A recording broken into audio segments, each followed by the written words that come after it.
So thank you. So I was there observing the last panel, and I believe Boaz mentioned about the green revolution in Asia, which took place roughly around the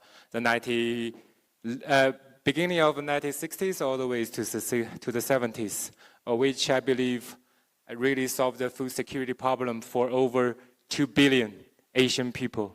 And over here in Agra, we believe that might be one of the experiences we may take from Asia to solve the food security problem here in Africa. But when we talk about the Green Revolution, one very apparent question would emerge, that is sustainability. Because during the Green Revolution in Asia, people believe, not me personally, but people believe I'm Chinese, okay? So Asians, we've been using too much fertilizers, too much pesticide, and which cause the degradation of the soil, degradation of the biosystem. And here in Africa, at Agra, we believe we should, on one side, try to take some lessons from Asia, but also try to avoid something that we should never do. So here I did my best to bring the best panel, I believe, on this topic. I'm going to address questions to each one of them and hope we can have some takeaway from those experts. The first question will be addressed to Mr. Tiku, the Managing Director of Sunripe and VAL. I want to understand what kind of practice that you're implement in your daily business that will be supporting sustainable farming. I understand you use a lot of bio ways to kill the insects in the farms, not to use like pesticides, and I'm really adored to that practice. Please, Ms. Tiku. Thank you very much and good afternoon. With respect to sustainable farming in Africa, I think we have an ideal climate to grow pretty much in the tropics at least 52 weeks a year.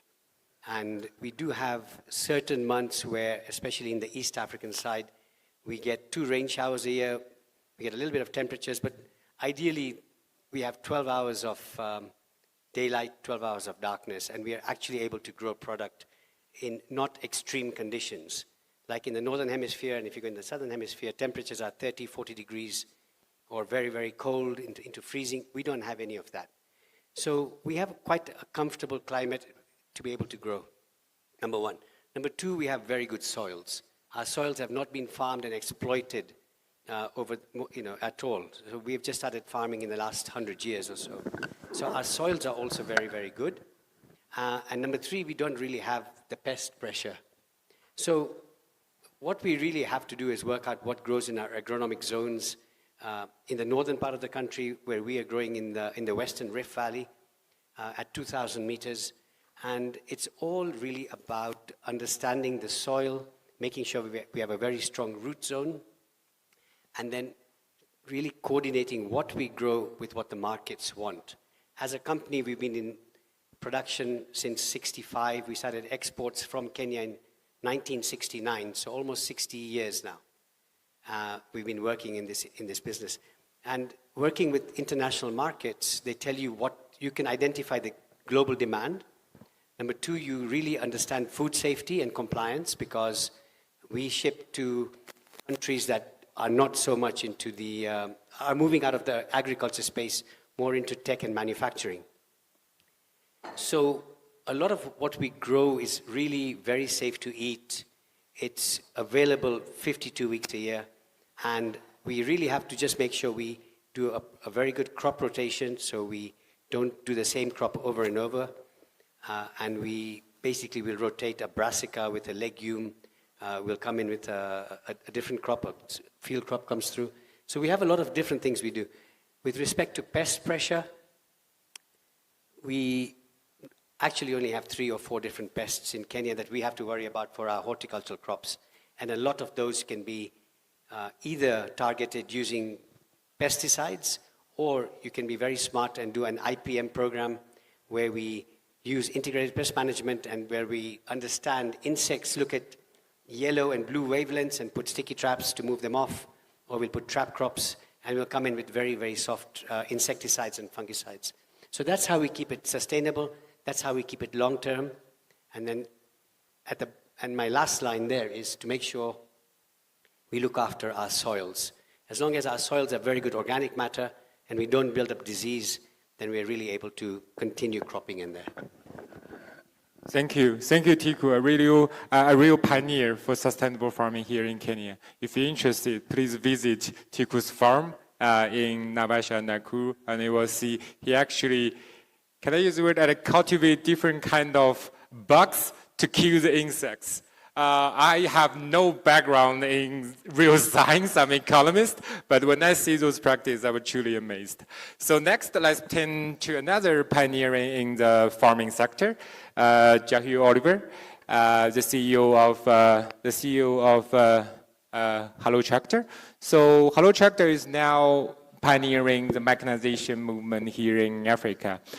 What's the impact in your mind of those like new wave of mechanization towards sustainable farming? Is it good for it? Is it bad for it? What's the impact? What do you take? The impact of mechanization on farming? Yep, on sustainable farming. On sustainable farming? Well, I think it's important to first note that through mechanization, you plant 40 times faster and at a third of the cost. So there's an enormous draw towards mechanization from smallholder farmers.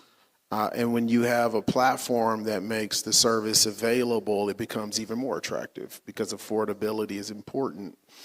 And with that large, well-coordinated and digitized network of farmers, you can now distribute all sorts of products and services to those farmers. Now, as far as sustainable farming is concerned, things like conservation agricultural equipment is expensive. And being able to amortize the cost of a no-till planter over 1,200 acres versus one farmer with 2-3 acres, and that's the average land size on our platform, bearing the full cost of that tractor and that $14,000 no-till planter is just far too much to ask. So I think the nexus between mechanization and conservation is really affordability and ensuring that you have the networks to amortize the costs of this expensive equipment over enough acres to make it affordable. And here's a real example. You know, the tractors that we deploy, we got 6,000 plus tractors and combines operating on our platform, we're responsible for 5.5 million acres. That's a lot of land. And those tractors are working nonstop across those seasons that Tico mentioned to ensure that the tractor owner is earning the maximum amount for their asset, but that also brings affordability to the farmer, right? And a real example is, you know, the introductory technology to precision farming is auto steer. Now, if you buy an auto steer kit with your tractor at on the cheapest side of the market, you're paying around $2,500 for that technology. So you can do precision application of your crop protection, your fertilizers to reduce nitrogen leaching and overuse of things like glyphosates. Through our platform, the cost of that technology is around 25 cents per acre, right? Versus literally thousands of dollars per acre. And that's the power of distribution and how you unlock value for conservation agriculture, but more broadly for the farmer's bottom line, because that's what's going to pull all this technology into the market. Thank you, Jahil. So those two gentlemen, they may be more on the progressive perspective regards farming and sustainable farming. Let's hear something from more pro-environment, pro-biology side. So I'm really honored to invite Dr. Lingxiu Zhang, the director of UNEP International Ecosystem Management Partnership, to share her point of view regarding sustainable farming and the importance of the environment. Thank you, Dr. Zhang. Please. Thank you very much, Dr. Chen, and I'm so happy to be here. Honored to speak, from environmental aspect, but I myself is also an economist. So before I start my point, I would like to say a couple words about my organization, because a lot of you have a very obvious name tag with your business. And UNEP International Ecosystem Management Partnership actually is a joint venture between UNEP and Chinese Academy of Sciences. So it's catalyzing China ecosystem research network expertise, trying to work in the areas of using ecosystem restoration and conservation for better ecosystem services and to support the livelihood improvement in a changing climate. So it's all related. Agriculture is very important. So now back to my point, because I was listening earlier at the discussions about South-South cooperation, and somehow we are as UNEP's first collaborating center in the South and for the South. So we're truly a partnership center for the global South. What I wanted to start with, as we're talking about agriculture and sustainability, I wanted to draw your attention that the humanity is facing triple planetary crisis. Intensified human activities induce the emissions causing climate change. And also ecosystem degradation, especially biodiversity losses, and then agricultural biodiversity is a very important aspect of it. And then pollution. So all those planetary crises had a very close link with agriculture sector, with farming. So while we're talking about collaboration, we should not only focus on productivity enhancement, we should also, think about coppered kind of this triple planetary crisis is also something we need to address, while along with this, collaboration. That's why actually I named my intervention like beyond agricultural technology, but I think it's more than just agricultural technology that we think about it, more than productivity. So that's the first point I think we need to keep in mind whenever we're talking about collaboration, cooperation. But I also like to use this opportunity to offer 3 points where it's not about agricultural technology, but it also helps enhance agriculture and farming system resilience, and also, for kind of climate change adaptation. First, while we're talking about production enhancement, we had a study that if we could improve the dietary health, that could also yield multiple benefit, reducing the cash expenditure, but also reduce the emission. And we had published the papers on that. The second is that empowering women could yield the synergy of SDGs. We had a study in 5 Asian countries. If women farmers gave in the rights for decision-making crop production, they would also increase the dietary diversity and increase the food and nutrition and health at home. At the same time, they know what to grow and what to consume. So this really reaches the synergy of different SDGs, gender equity, health improvement, also like a productivity enhancement. The last one, what I wanted to say is, while we are talking about modern technologies and for sustainability, we must protect and conserve traditional land races wherever we go, and empowering local communities because they are the custodian of those local varieties. So with that, I wanted to conclude my first part of the intervention, so beyond agriculture technology. Thank you.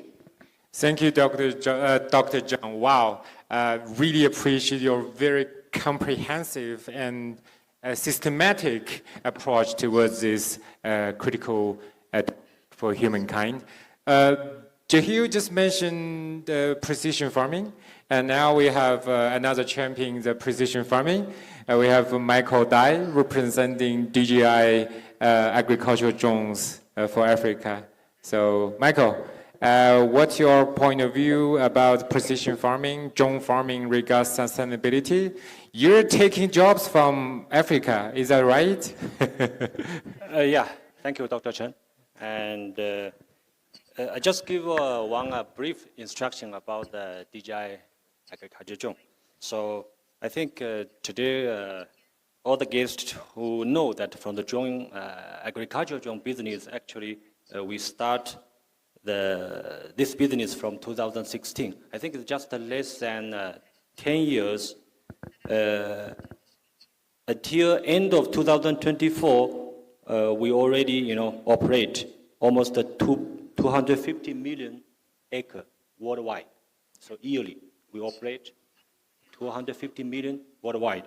Second, we have now 400K, means 400,000 agricultural drone worldwide operation now.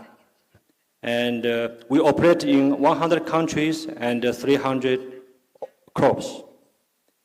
And I just give a typical in China is that right now we have 400K, almost 400,000 pilot in the agricultural drone business.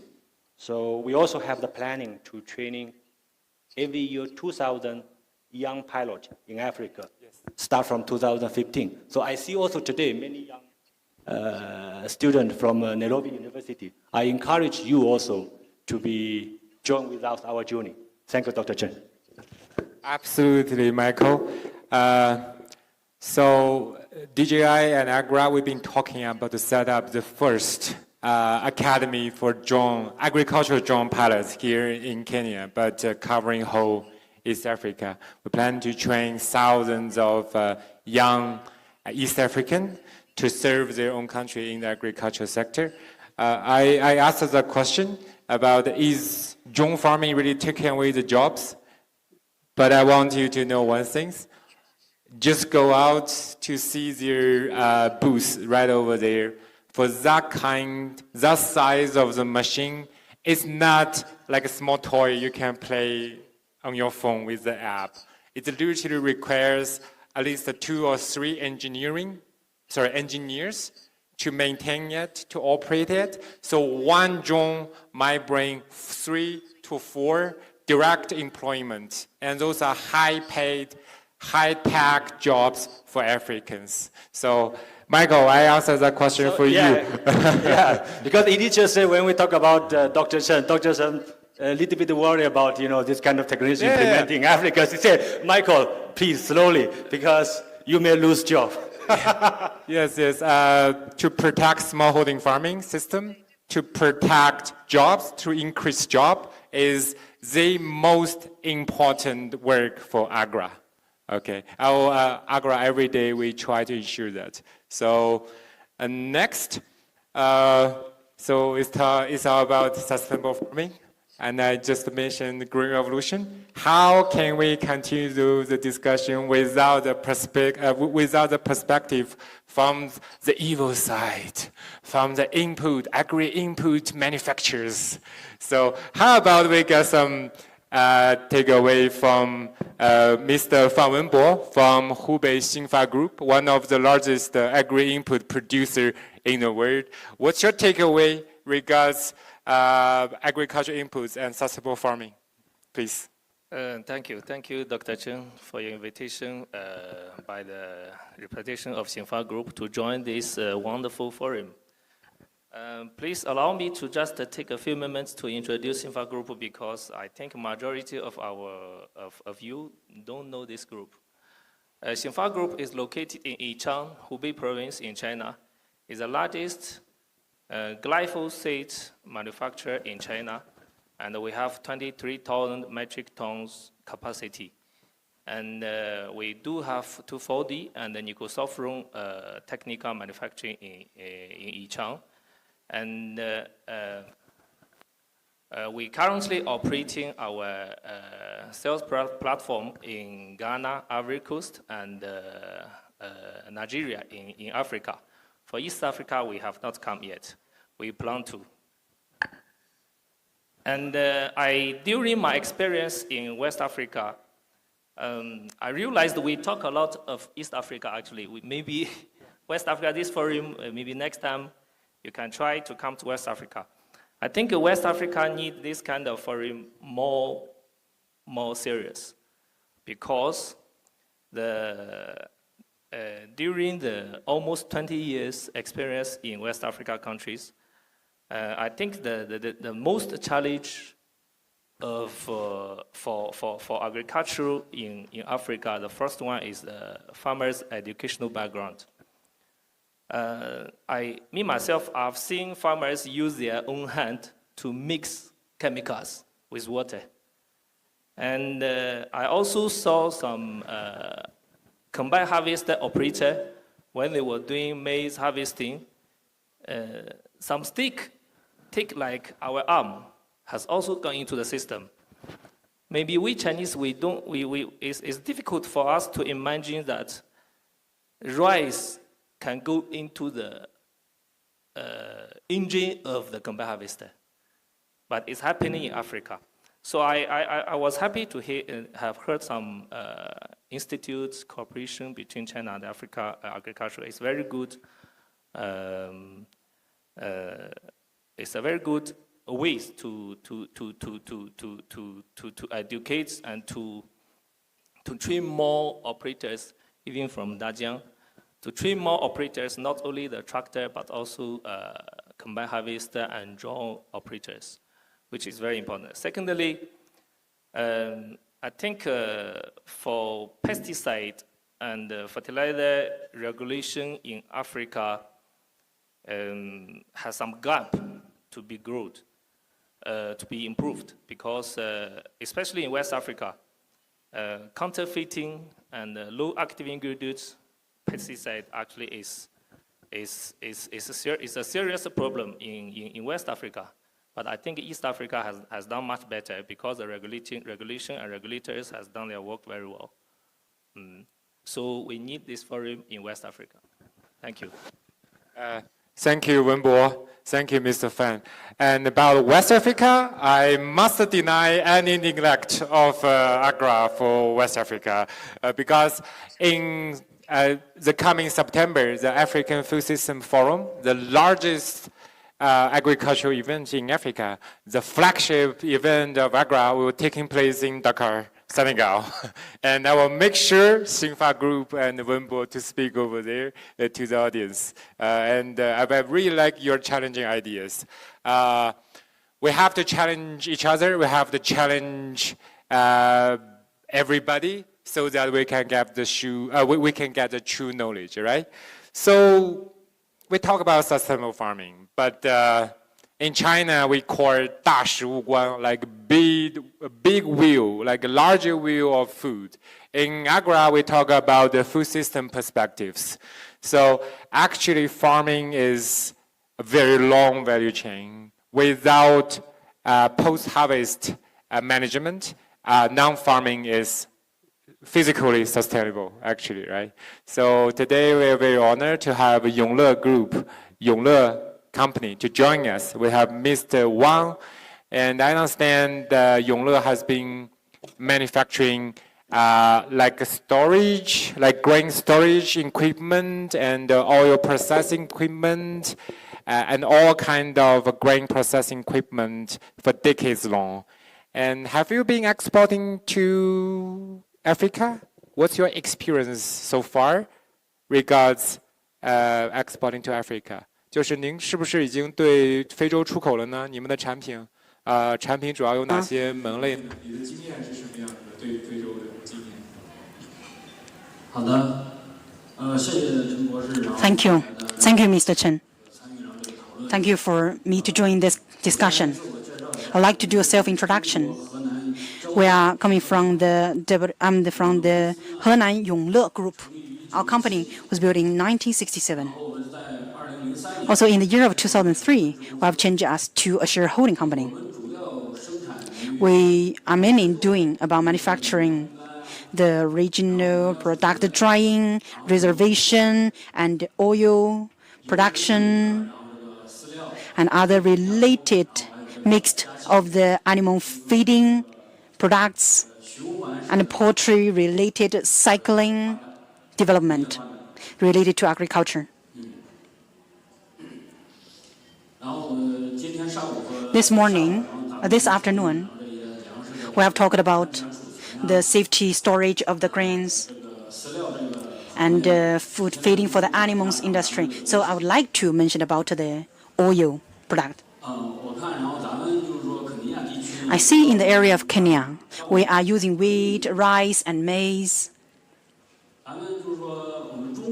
For China, we put all those agriculture already to the optimized maximum to the air reach, like the processed food of rice that cannot be directly eaten by human being because they have some oil fat inside.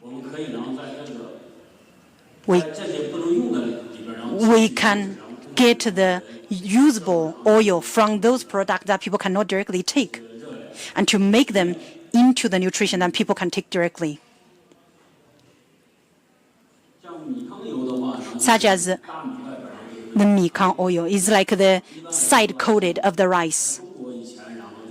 Like in the pastime of China, we always, after we harvest the rice, we just remove the shell of it and throw to the food of the animal feedings.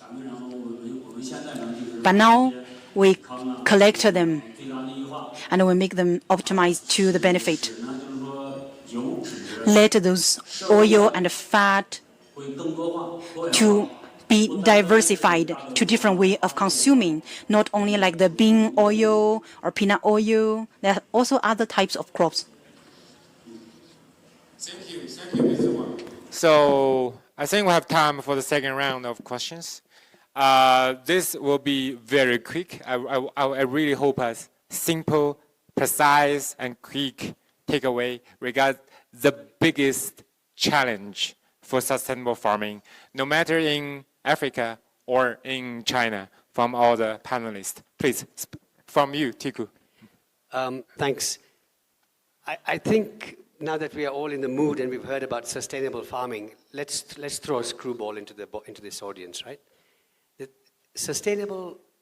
Everybody talks about sustainable farming. Everybody talks about smallholders. Everybody talks about gender equality. Everybody talks about how are we going to do this. Let's be very clear. For smallholders in Africa, it has to be profitable.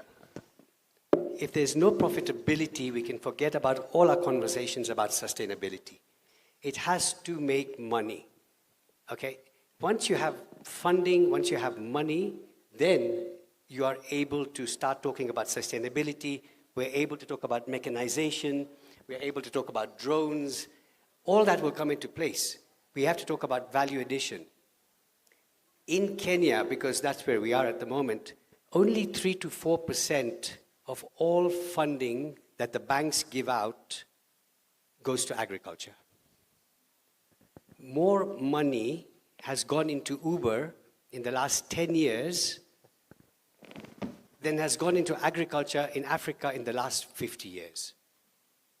So we can sit here and talk about sustainability, but if it's not going to be profitable, we will continue having these conversations for the next 20 years. So how do we make agriculture profitable for Africa? How do we bring value addition here? How do we bring back technology transfer? That's what we have to talk about. That's where the conversations need to start around. How do we make it profitable? Then we can move on to everything else. Because I can afford to use Michael's drones. I can bring your tractors on to do things. But we're talking, the majority of our farmers are smallholder. How do we give them access to these tools? How do we give them access to something as simple as crop insurance? Our governments don't have the funding to be able to subsidize and support smallholders. 25% of Kenya's agriculture is based around smallholders. Our GDP is 25% as well. How do we get to that level? That's what we need to talk about.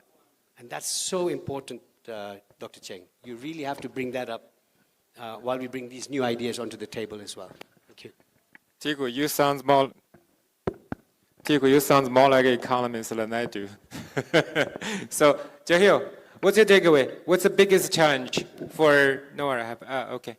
What's the biggest challenge for sustainable farming here in Africa? Well, I mean, Tico covered finance. I think finance is also tightly coupled with risk and risk management. In most of the breadbasket regions where where agriculture is commercially traded, things like crop insurance tend to be heavily subsidized, which I think is an indirect way to make financing more affordable. Maybe I'll talk about there being a lack of awareness at the consumer level, at the retail levels, to demand cleaner foods. I've been living in Kenya for 7 years. There's a lot of issues around fresh vegetables with, chemical residues because of the improper application of these chemicals. And without demand in the market, there is no market. And so I think for domestic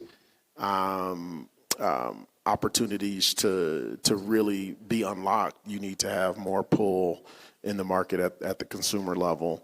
And then, of course, the financing, the risk management, tighter regulations, which I know Agri works quite a bit on, to make sure the right products are being applied in the fields responsibly. And I think wherever conservation works, governments are very involved. I don't know of any examples where conservation agriculture is happening at scale where governments weren't the tip of the spear. So I also think there's a huge public role to play. And I think there's a vibrant private sector that is just really waiting for these opportunities to scale these best practices. There are examples on this stage of where that's happening, but for it to happen at scale and transform the African food system, you need that public sector investment.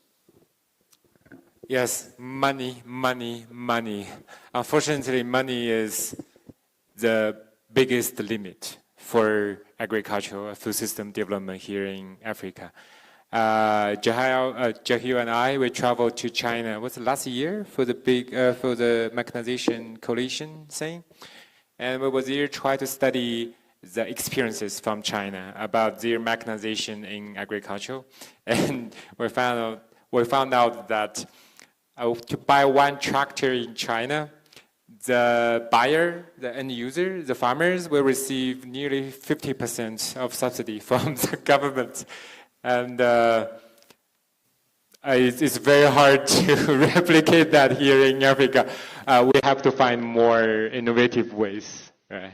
So to Dr. Zhang, what's your take about the biggest threat to sustainability here in Africa? Biggest threat? I don't know whether I'm talking about biggest threat. I was thinking about, I think in order to make the cooperation successful and effective, we must call for multi-stakeholder collaboration. Because right now, if we are business people, profit is the main kind of drive. But there are functions that the public sector need to get in. So we have to get government in. Schengen is here. We worked on public investment and returns to public investment. We found road and education, electricity, irrigation. A lot of those infrastructure improvement need government to get in. So when the business goes, and the government need to be. And that's what I think is my first call. And second, I wanted to say it's not the challenge, but I want to say whenever we're talking about collaboration on agriculture or sustainable agriculture, whatever we talk about, we have to keep in mind of what I say, the triple planetary crisis.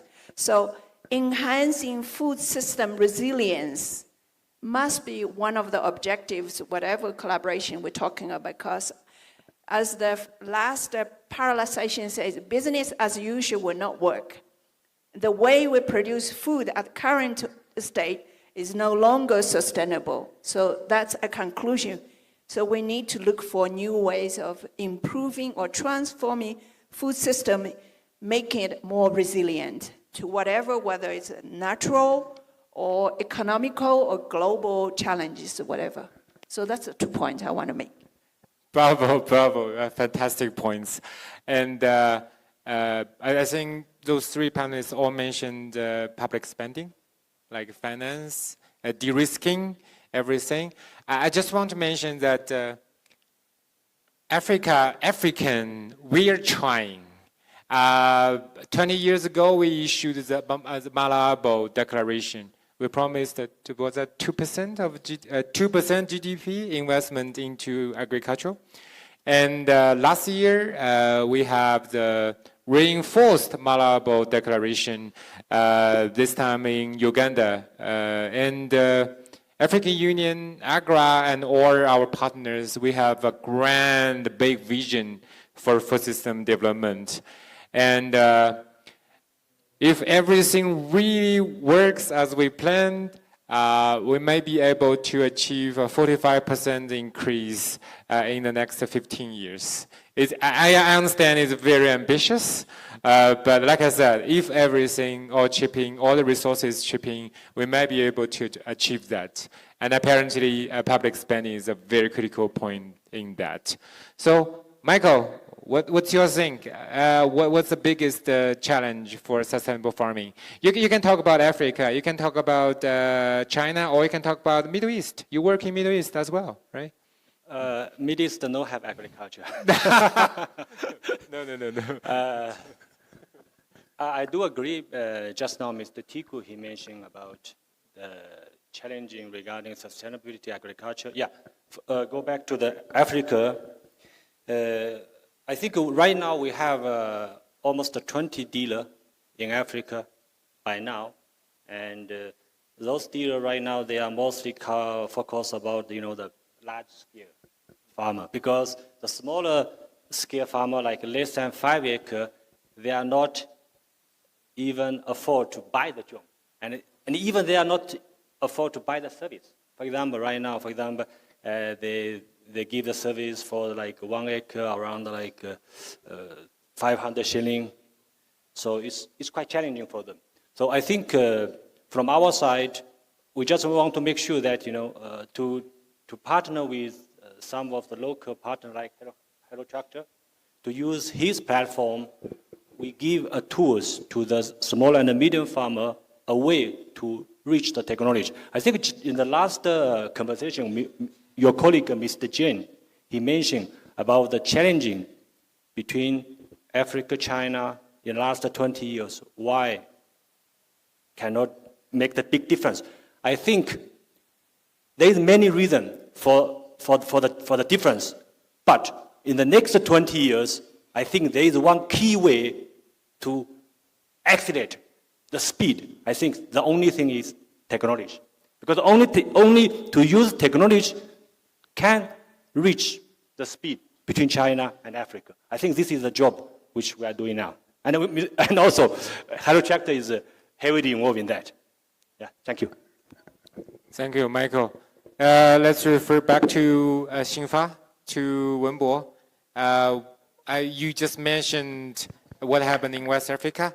Like farmers would actually blend fertilizer by their hand. That sounds scary. But beyond that, anything more systematic about the challenge of sustainable farming in Africa, in your point of view? You've been working in Africa for 20 years. I think today the more and more educated farmers in Africa are joining the farming field. I think it's a very good sign. It's a very good sign that these operators for farming with high skill, to avoid those kind of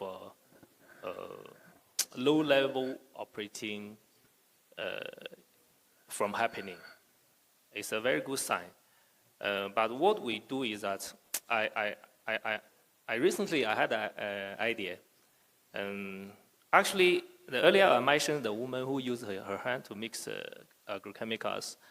She put that video at her own TikTok platform to teach farmers to use that way to spray. And she do have more than 10,000 followers on her account. So it's when we saw the video, we really thought that actually TikTok is a very good, or self-media is a very good channel for us to teach them how to correctly using the pesticide and fertilizer and even machinery. So we immediately actually try to buy some drones and good cameras to start to take some video, try to make it popular, and to teach them the way of correctly using the agrochemicals and fertilizer and also combine harvester tractors. I think it's a very good and efficiency and the good points. You mentioned money. This is low cost. Yeah. Low cost way of teaching them since they have followers. Thank you. Thank you, Wenbo. It's actually a very good idea. Also, for next year's this forum, okay, I promise I will get TikTok to come. Maybe we can have TikTok to set up like training channels for young people of like do not blend chemicals with bare hand. Something like very fundamental but practical content. Maybe we can work with them. Yeah, absolutely. So let's shift it to Xiefei Wang. So please allow me to shift to Chinese. Sorry. 王总，您可以介绍一下，就是你们对非洲 Would you like to tell us about the Africa country? Which country you are focusing on in Africa? What kind of product you are exporting to them? It is mainly in Kenya. We have part of our business here and also other related countries near Kenya. About the oil and fat equipment like refining and distilling, and also the origin product reservation equipment. Yesterday I've seen in local place in Kenya, there are so many poultry such as sheep and cow. They are feeding sparingly. The food they are eating are the grass on the road. Some of them have the plastic bag within them. It is really poisonous to them. So when those animals eat it, it will go inside their body. When the time you slaughter those animals, it will be inside of their meat or inside of the intestines. It is not good for health for people. If we can breed them all together or gather several farmers together to do one unified business of feeding them, like the crop, after it's being harvested, the remaining part of it, we mix them to be the food for the animal. Even like the poop of the animal, make them reuse to a chemical fat or fertilizer. That can be a cycling system, so it's more healthy. Thank you. It's very good. So as time is ticking, I would like to maybe open the floor for a little bit. Just does anyone has any question for anyone, for any of these panelists? And you can pinpoint to them and raise your question. We can have one or two. This lady on the back, please, David. Please nominate who you want to address the question. Good afternoon. I'm from Soltech Green Energy Tianjin, and I would like to ask a question to Ms. Zhang from UNEP. How do you think the green energy, renewable energies combination with sustainable agriculture, how is the contribution from renewable energy to sustainable agriculture? And how is the current status for Kenya or for Africa for such combination, the actual and tangible status?